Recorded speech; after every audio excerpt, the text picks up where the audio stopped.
massive Minecraft mob farm, the Minecraft mob sphere on Lionheart. Hello, Vidargavia here and welcome to this Minecraft 1.13 Let's Play from Lionheart. I hope you're right. Happy New Year, guys. Happy New Year. I hope you have had a marvelous 2018 and that you will have an even better 2019. And I hope you had a good holiday season here. But now it's back to business as usual. I'm back in England. I'm recording and not pre-recording. And everything is fine. Do you see this, guys? Do you see this? I have been super busy on my streams. Last two streams we've done nothing but build this thing. And earlier on today, Nina and Nubika came along and helped me place the last trapdoors here, because I kind of lost my temper with it a bit. And now all the platforms are done. And what is this, you wonder? Well, this is a mob sphere, as designed by Snowcrash. Now, Snowcrash was a great mob farm designer. I really appreciate all his farms. He's, for instance, designed the Pigman farm, and that looks a little bit like this, doesn't it? So you can sort of see his mark of approval here, or his hallmark on this farm. And I've wanted to build one of these forever and ever. And yeah, now the hard work is done, I want to say. Now we need to place the roof down here, so we're going to do that today. We're going to finish this mob farm today, the idea is. I'm going to place the roof down up here. And then we need to make a platform all the way down there. Well, you see the little platform that I started. That's where people are going to die. Well, mobs are going to die when they fall off of this platform, these platforms. And yeah, I probably need to talk a little bit before we start about how this mob farm works. So when we put the roof in place and remove all these torches, all these places here will be spawnable spaces, right? And because there are trapdoors here, mobs will naturally wander off these platforms, right? And that is because we are going to be AFK down there in that little hut. Now, what that serves, what the purpose of this sphere is that none of these spawnable spaces is closer than 24 blocks, I think it is. Yeah, 16 blocks it has to be.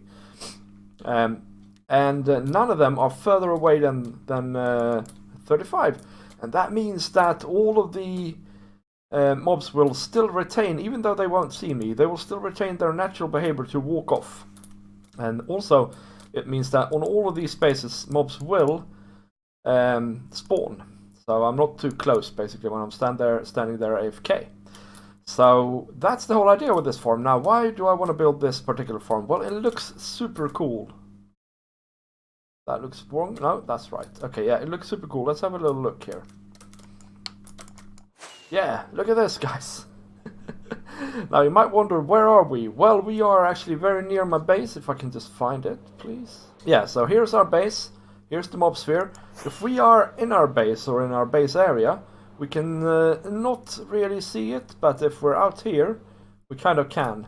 So you see it like that, and man, that looks really, really cool. So that's the main reason I've always wanted to see how efficient it is, and I also think it looks cool. That's the main reason. Now there is another reason as well, and that is that we're on a server here, and I don't want to build a big old farm that causes any sort of lag. This farm is actually the least laggy I can think of, because it has no redstone, no water, no nothing. It's just blocks with mobs on them. And then down there we're gonna have to have some rails to pick up things, but other than that, no redstone whatsoever. Alright guys, so the first thing we need to do, like I said, is to place the roof.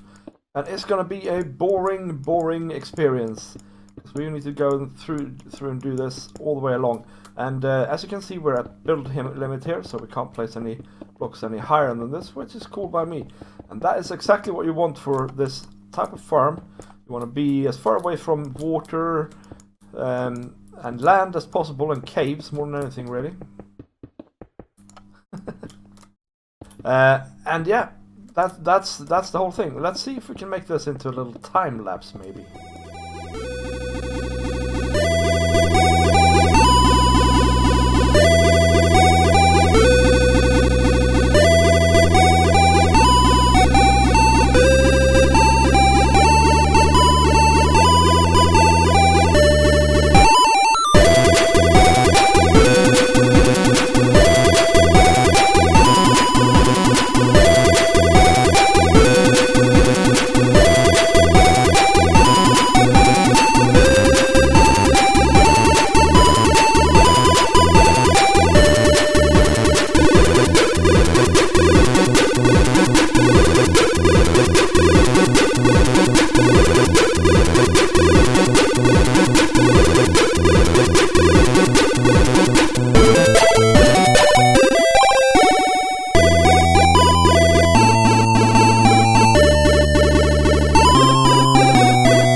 Okay, so we made this platform. That took me around an hour and a half. And about, well, a couple of minutes for you. But anyway, now we're gonna make this platform again, but downstairs. Because I suspect that this platform is roughly the right size for where the mobs are gonna drop from this farm. So yeah, let's cue another time lapse. You can see it all again, but hopefully a little bit different.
At this beautiful farm.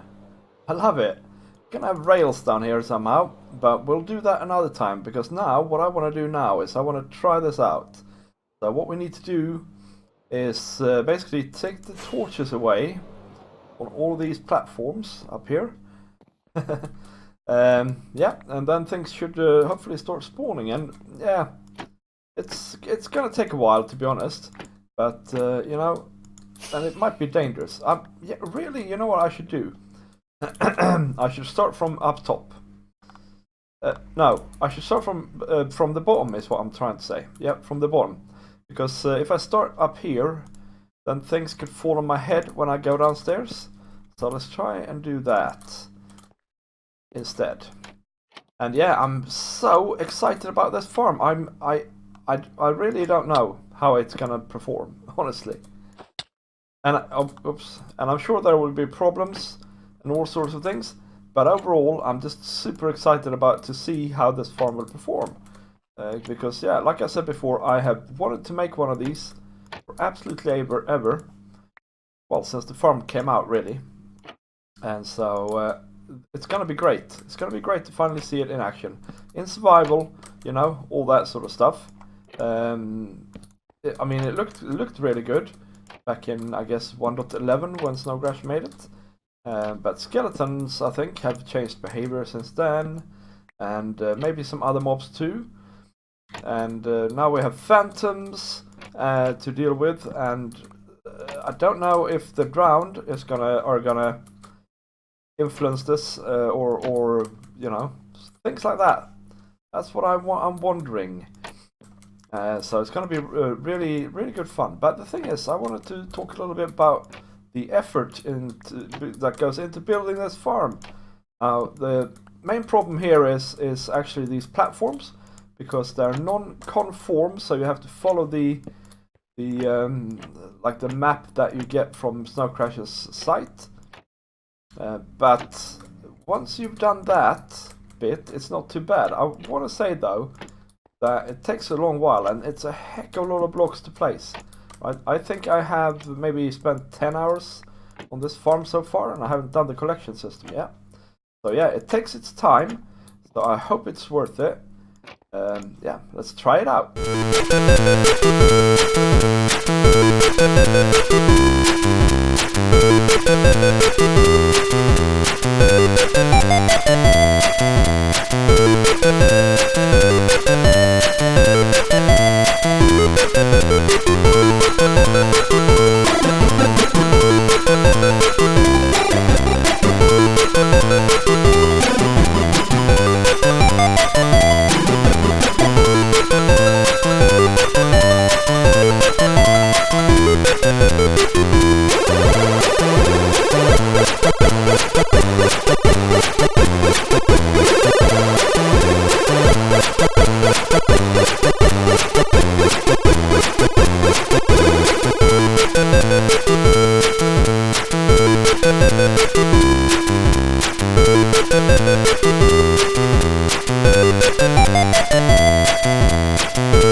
This is looking pretty good, actually.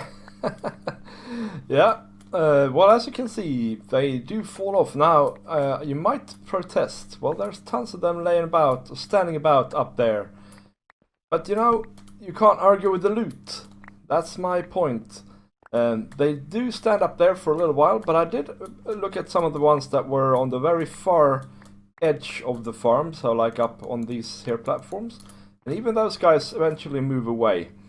The only thing I would say here maybe is that spiders will stand up there for a bit longer, because they can move in one direction, in that direction, across the farm, because the gap between the platforms there is just 2 blocks.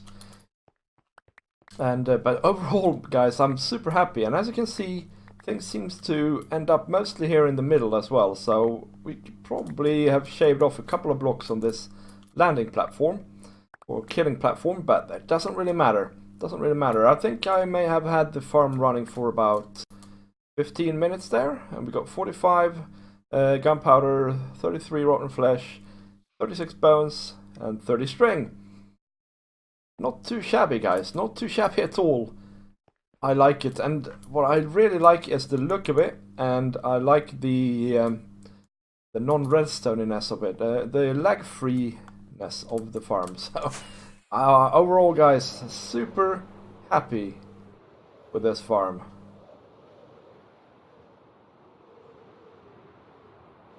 Of course, now that they see me, they all fall off because they start trying to follow me.